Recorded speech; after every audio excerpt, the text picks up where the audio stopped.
Next, we're going to work on stripping of these legs right here. Most important is getting everything prepped before you start using your stripper, the chemical. So what I have here is I have a huge piece of cardboard. Again, I save everything. Our recycling is like only legit made up of like containers, nothing really cardboard at all, because I use all of my cardboard as much as I can. So it's nice thick cardboard, so it will hold up nice if any stripper falls down, which it's gonna drip and it's gonna be it's disgusting. It's very, very messy to work with. But I am going to start with the buffet standing up, and then I'm gonna lay it on its back and do some more stripping on it, because when you see things in a different angle, like always turn your furniture sideways or upside down, because then you're gonna see things like, oh my gosh, I can't believe I missed painting this spot or this, or I missed there. So just a little tip, definitely do it standing up, and then I will turn it on its side and do some more to see if I miss any areas of stripper. So what I have here is, let me show you what I have on my cart. All right, I have, let me make sure you're in, yep. I have my stripper, I have mineral spirits, and can, a container, definitely gloves. I actually double or triple up my gloves sometimes, because when you use the steel wool, it will break through and get holes in your gloves. Definitely a mask, because not only like Bondo, stripper is so stinky and yucky, and you just don't want to be breathing in those chemicals. What I have here is 2 different grades of steel wool. Grade 40 is super fine, and it goes all the way up to 3, which is very coarse. So I'm going to show you here. The super fine one is very soft. It's very subtle. And then this one, which I like to use with my mineral spirits after the stripper goes on, is very invasive. It's very, very rough.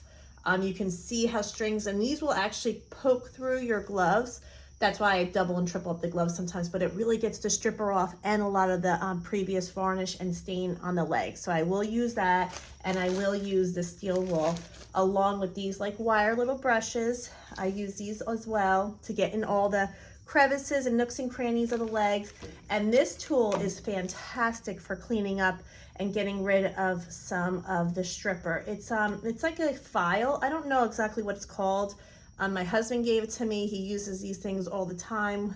So especially with getting in even the smaller spots, I'm able to get in there and take the stripper out and some of the varnish and everything with this tool. So this is fantastic to have. Sometimes I even use a dentist tool, like an orthodontist or a dentist would use. And this gets in too. This is really good to use as well. So what I'm going to do is, you have to shake up your stripper really well. I'm going to put it into my can. Again, this was like for tomatoes. I just saved it, and I use it to pour the stripper. When I'm done, I just throw it out. And this container is going to be for my mineral spirits, because mineral spirits will break down the stripper, and that's how you get the stripper off of your furniture. So, okay, I'm going to go ahead and shake the stripper really well.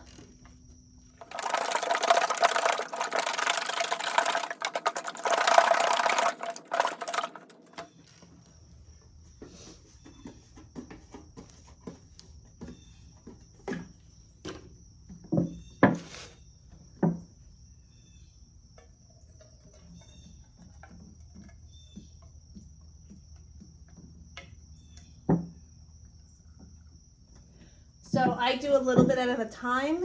I'd rather add more than have too much and then waste it all. So I'm gonna get my mask on. I'm going to, oh, I forgot a chip brush.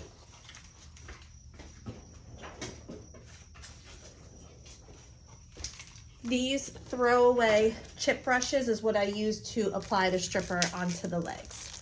All right, so I'm gonna put that in there, get my gloves going, put my mask on, and I will show you how I go ahead and apply the stripper. Gonna let it sit for about 15-20 minutes, and then I'll show you how I take it off. So I'm gonna start filming that, but I'm gonna put my mask on first, and then you're not gonna hear me talk, because again, it's so muffled in here.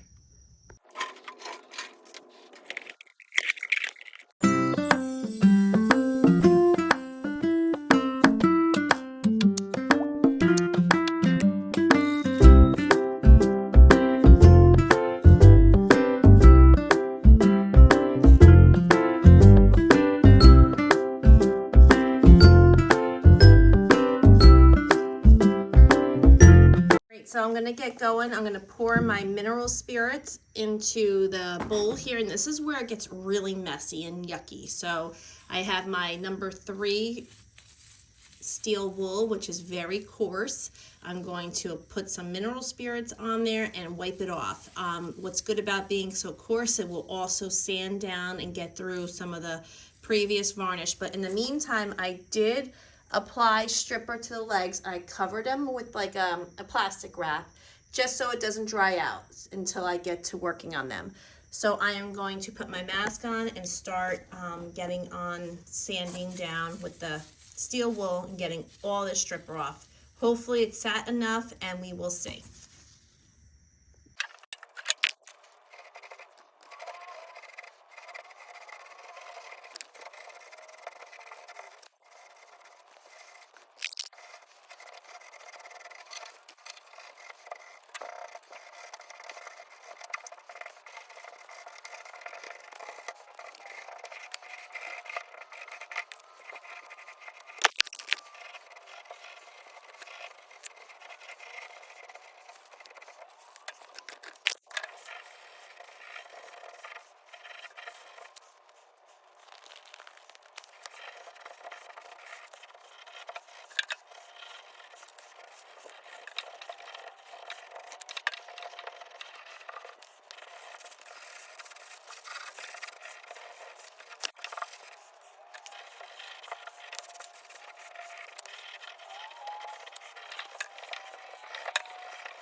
I'm going to take a little break from the mineral spirits and everything drying from the legs. Look at the difference in color just by putting a coat of stripper on, sanding it down with the steel wool number 3 grade, which is very, very coarse.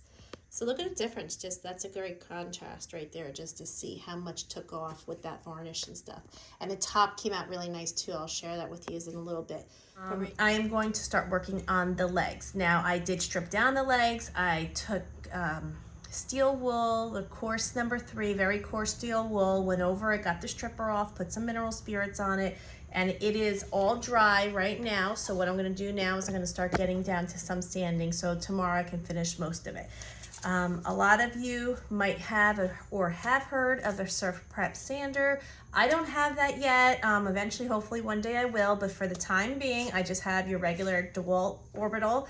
I did find these pads. Now what's so good about the Surf Prep is they have these really thick foam pads, so you're able to go over curves and radiuses and appliques and very delicate features of a piece of furniture without overly like standing down too much or for it to come off, or it's too abrasive sometimes. But with these foams, now you can see it's really thick. I got these off of Amazon to mimic like the Surf Prep, it's got the cushioning, so if I want to go over a curve, it's got some give to it. See how it'll go over like a curve real nice, or any type of detail that I have. This is just the attachment, and then you add your grit. So I'm gonna start with an 80 grit onto the legs, and I'm gonna go over it nice and easy. Now there's a lot of surface area on these legs. There is a lot of surface area on them. So I'm gonna try and get as much of it off as I can with the sander. I am gonna have to do a lot of it by hand in the details. Again, the piece is on its side. I said I was gonna strip it standing up. I got a lot of stripper in a lot of places, which was good, but I wanna sand it this way. And then I'll sand it again when it stands up to make sure I didn't miss any parts or any pieces that I missed. So, okay, I'm gonna get sanding. So I'm on day 3 of working on this beautiful grand buffet. What I'm going to work on today, I only have about an hour and a half because I got a really late start to today, but I'm gonna work on about an hour and a half. I am planning on finishing these legs today. I just have a piece of sandpaper. It's actually one of the sanding pads that I use for my orbital sander. And I don't want anything good to go to waste. It's just not, doesn't have the full grit as if I wanted to just use it to sand the top of the buffet, but it's good enough for me to get in to the legs and start working on them. So I'm gonna go ahead, and that's my goal for today, is to sand down all these legs. So I'm gonna get going on this, and then I'm going to finish the rest of the 3.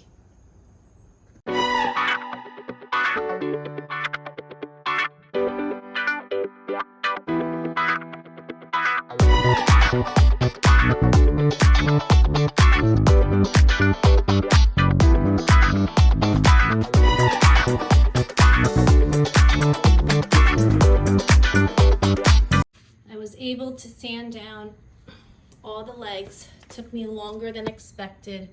These are some large legs. I know that there was a lot of detail, but these are usually like twice the size that I'm used to working on. So it did take me probably about 2.5 hours to hand sand them. And then I went over with the orbital sander again just to make sure I didn't miss any other spots, but getting in all those grooves, I did the best I can, and I do like the way it came out. Some of this you can see is the natural wood underneath, so you can see like all the green and everything. I thought at first it was all the stain, but it's just the nature of the wood. So a lot of it is the nature of the wood. At the top, I'm gonna sand that down today, and hopefully sand some of the Bondo that I've put some repairs on. I'll sand that down today, and I want to start getting this Scuff sand also, so I can hopefully start priming for tomorrow. And that's when the fun starts to happen, when you can really start seeing how the piece comes together. So, okay, I'm gonna get started, and please continue to follow along.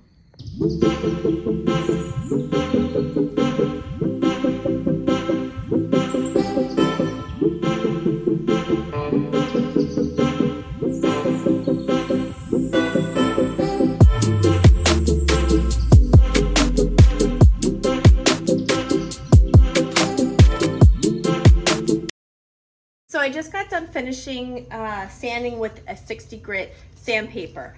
Now, thing is, I don't remember if I put mineral spirits on top to get away a lot of the stripper, or if I completely forgot at all when I was doing my videos. I kind of forget because there was so much residue. So I went through so many more sanding pads than I actually needed to.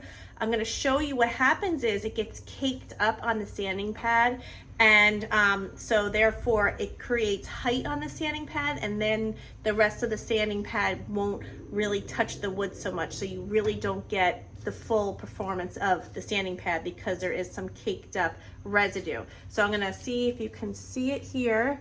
See all like those spots right in there? You can pick them off, but to stop, let me show you. But to constantly stop and everything to take it off, it's just not worth my time. But these will not go to waste. Again, I'm going to use these, and I will go in through the crevices here on the edge of the buffet to get some more of the stain and varnish that was left behind, and some of the stripper, if there is any stripper left. So these will not go to waste. It just took me about maybe 1/3 longer than what it would have normally done. So just to recap, I used a 60 grit. You can even see a lot of it is right there. It gets real shiny from it getting sanded down. And you can easily pick it off like that, but at the same point, it's a lot of time to constantly stop, pick it off. So for me, I just went through a bunch of them, and I'm going to reuse these so they won't go to waste. So since I used a 60 on it, it's very rough. I can feel it. Now, if this is gonna be like your first couple times using it, I wouldn't suggest doing a 60 grit, because you really gotta know your tool. You gotta really know how it works. I know how much pressure to put along the edges. Sometimes with the edges, veneer can be a little loose. So you wanna be careful that if you use a hard grit, that it just doesn't flick off. I've had that happen plenty of times. It actually lifts up. So now, over the years of doing this, I have an idea of how much pressure to put against the edges, things like that. But I would probably suggest maybe starting with a 120 or maybe an 80 and then work your way up. So since I did a 60, I'm gonna go over it with a 120, and then lastly, I'm gonna go over it with a 220. So when I do put my bleach on, because I am going to bleach the top of this, I want it to be nice and smooth. So I'm gonna get going on that. So I'm gonna start with a 120, then work my way up to a 220.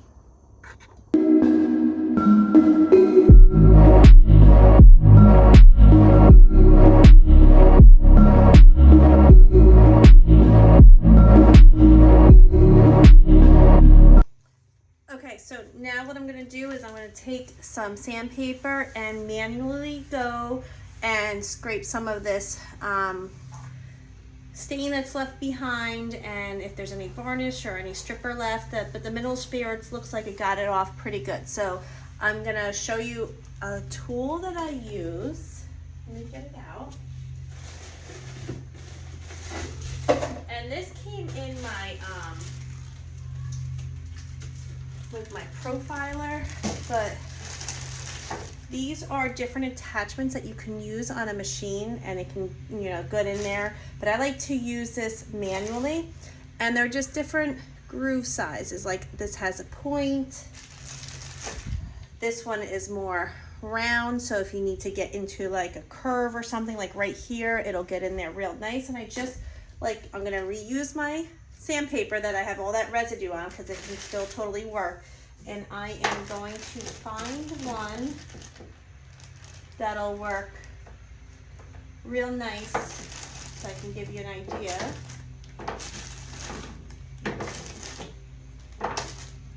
Okay, so let's use this one. Let's see. It's got like a curve end right here, and it's gonna fit over this really nice. So let me just show you.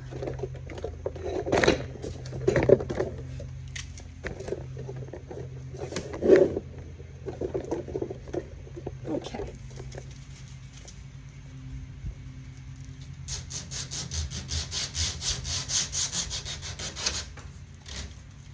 And try not, see how well that works? So try not to push so hard. Let the sandpaper do its job. I would always tend to over push and stress so much, but then when I realized I just go nice and easy over it, it works amazing. So I'm gonna go through and do the whole edging of this, because a lot of people will stop at the top, and that's totally fine, and it looks still so beautiful, and then they paint all this.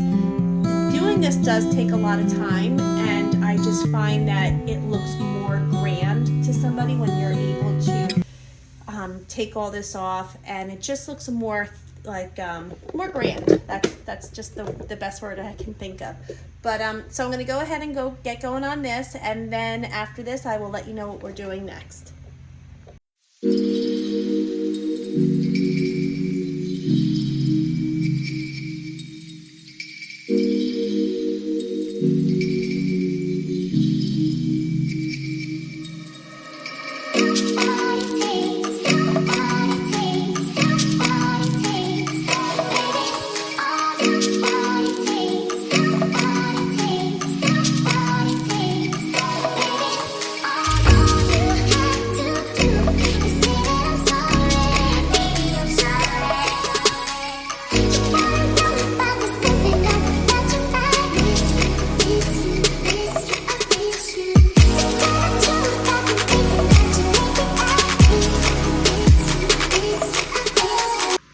so I just got done hand sanding the edge of this buffet, and what I'm going to do next is I'm going to go ahead and scuff sand the whole buffet itself. I'm going to put a 120 on my orbital sander and just go through and scuff sand the entire frame, just so when I put the primer on, the primer will adhere very good to the wood, and then when I put the paint on the primer, it's going to have such a nice bond because the primer has bonded very well to the wood. So that's what I'm going to go ahead and do today, right now, and I'm going to finish fixing the repairs with my sander. I'm just going to go over it when I'm scuff sanding, and this should almost be ready for priming.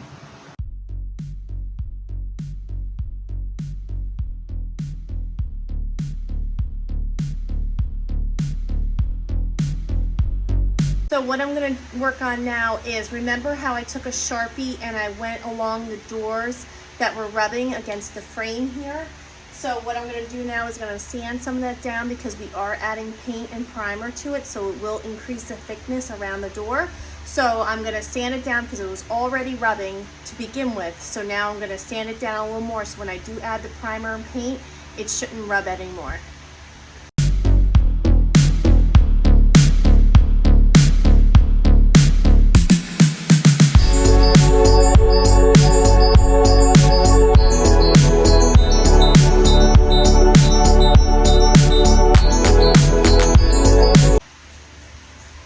So I just finished scuff sanding the frame, the drawers, the backsplash, the doors. There was a spot that I forgot to put Bondo on, so I'm gonna put a quick little piece on there and sand that down. I'm gonna stop for today, but tomorrow my goal is to bleach the top and the legs.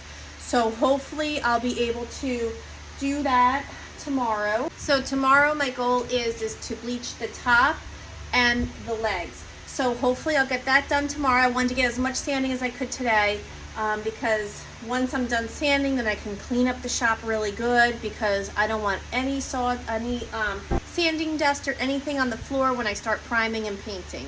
So I'm going to get all my dirty work hopefully done for tomorrow, and then in a few days after the weekend I can start priming, and then that's when it becomes fun. You get to see something actually start to come together. So I'm going to start cleaning up, and I'll see you when I come back on for tomorrow when I start bleaching.